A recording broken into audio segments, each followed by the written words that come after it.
নমস্কার, আপনারা সকলে কেমন আছেন? আশা করি সকলেই ভালো আছেন। আর একটি নতুন ব্লগে আপনাদের স্বাগতম। তো এই দিনটা ছিল জুন মাসের 30 তারিখ। আজ ছিল বারে সোমবার। এটা আমার ছিল গুণধর ছেলের জন্মদিন। তো সে এই দিনটাতে ওর বাবা আর ওই যে ওর মামা বাজার করে এসে বসে আছে। ও দাদু ওখানে বসে আছে, এসছে দাদু, দিদাও আছে। আর আমি এই যে রান্নার ব্যস্ত আছি একটু রান্নাতে। তো ওখানে ইন্ডাকশানে ডাল বসিয়ে দিয়েছি, ভাতও হয়ে গেছে আর ডাল হয়েছে, ভাজাগুলো হচ্ছে। আর এই যে ওর বাবা বাজার করে নিয়ে এসছে সমস্ত কিছু, তারপরে রান্নাটা শুরু করেছি। আর ওখানে মা ওই যে কাটাকুটোগুলো করে দিচ্ছে আর আমি রান্না করছি। মাও রান্নাতে হেল্প করেছিল, দুজন মিলেই করেছি সমস্তটা। এদিকে তাড়াতাড়ি করতেও হবে, বেলাটা হয়ে যাচ্ছে কারণ ওকে খেতে দিতে হবে।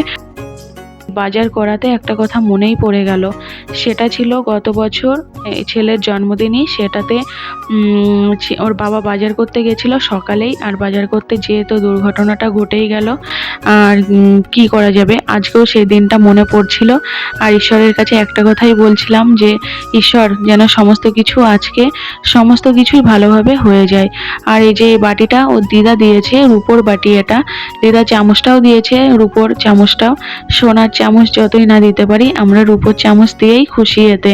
আর ছেলেও ভীষণ খুশি। আর এই বাটিটাতেই আমি পায়েস দেবো ওকে, যাতে এই বাটিটাতে পায়েস দিলে চামচটা দিয়ে খাওয়ানো যায়। তো বাটিটা করেই দিয়েছে ও দিদা ওর জন্মদিন উপলক্ষে। তো এখানে এই যে সমস্ত কিছু রান্না বান্না হয়ে গেছে। ওখানে দেখলেন ও দাদু আর বাবা খেতে বসেছে, তখন হয়েছিল না সমস্ত কিছু, ওরা ডাল আর ভাজাগুলো দিয়েই খেয়েছিল। পরে রান্নাগুলো করেছি, কিন্তু তবুও রান্নাটা সমস্ত কিছু কমপ্লিট করে দিতে পারলাম না ওকে। একটু পোলাও করার ইচ্ছা ছিল, সেটা আর হয়ে উঠলো না। আর আজ ছিল বাড়িতে সোমবার। সোমবারে তো নিরামিষ খাই, আর ছেলের নিরামিষ বিশেষ পছন্দ না। যাই হোক, অন্যদিন ওকে ওর পছন্দের খাবারটা খাইয়ে দেবো, কিন্তু এতেও অনেক খুশি হয়েছিল ও। এখানে করেছিলাম 5 রকম ভাজা, করেছি পনির, আর ছিল মুগের ডাল, চাটনি ছিল, দই ছিল, পায়েস ছিল। পায়েসটা কিন্তু খেজুরের গুড় দিয়ে করেছিলাম। আমি প্রতি বছর গুড়টা কিন্তু ফ্রিজে রেখে দিই, যাতে পায়েসটা এ সময় গুড় দিয়েই করে দিতে পারি।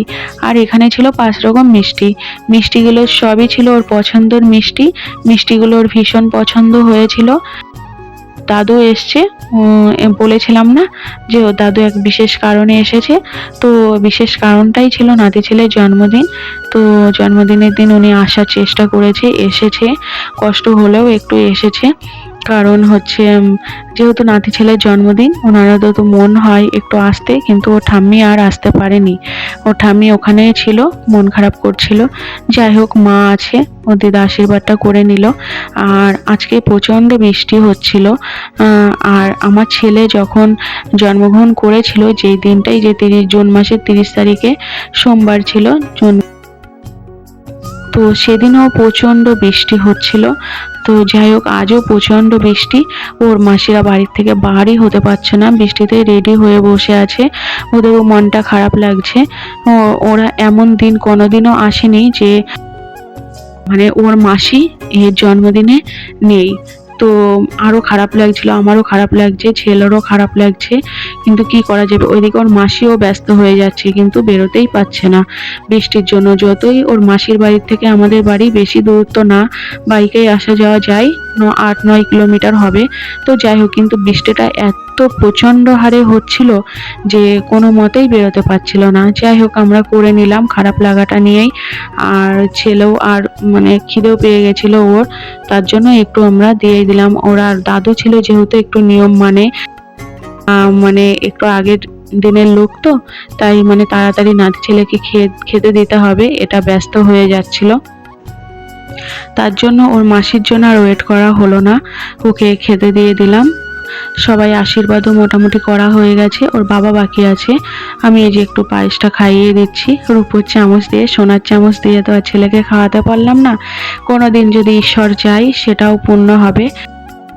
আপনারাও আশীর্বাদ করুন, আপনারা পাশে থাকুন, যাতে আমার ছেলের জন্য সোনার চামচ আমি ওর মুখে দিতে পারি সেই প্রার্থনা করুন ঈশ্বরের কাছে। আর একটা যেটা সব থেকে বড়, সেটা আপনারা ঈশ্বরের কাছে সবাই প্রার্থনা করুন যাতে আমার ছেলে সুশিক্ষায় শিক্ষিত করে আমি ছেলেকে বড় করতে পারি, আর ও যেন একটা সুন্দর মানুষ, মনের মানুষ তৈরি হয়, ওর যেন কোনো অসুবিধা না হয়, ও যেন সবসময় এরকম ভালো থাকতে পারে আর আমরাও যেন রাখতে পারি। আপনারাও প্রার্থনা করুন ঈশ্বরের কাছে ওর যেন সমস্ত মনের কামনা বাসনা পূর্ণ হয়, আর একটা সুশিক্ষায় ছেলে যেন আমি তৈরি করতে পারি। যাই হোক, জন্মদিনটা এভাবেই গেল। তো সমস্ত কিছুই নিরামিষ রান্নাবান্না দিয়েই জন্মদিনটা আজ কাটিয়ে দিলাম। ভিডিওটি আপলোড দিতে অনেকটাই দেরি হয়ে গেল, তো আপনারা তার জন্য ক্ষমা করে দেবেন। ভিডিওটি ভালো লাগলে অবশ্যই লাইক কমেন্ট শেয়ার করবেন আরও এগিয়ে নিয়ে যাওয়ার জন্য। তাহলে ভিডিওটি এখানেই শেষ করছি, দেখা হচ্ছে নেক্সট কোনো ভিডিওতে। আপনারা সকলেই ভালো থাকবেন, সুস্থ থাকবেন।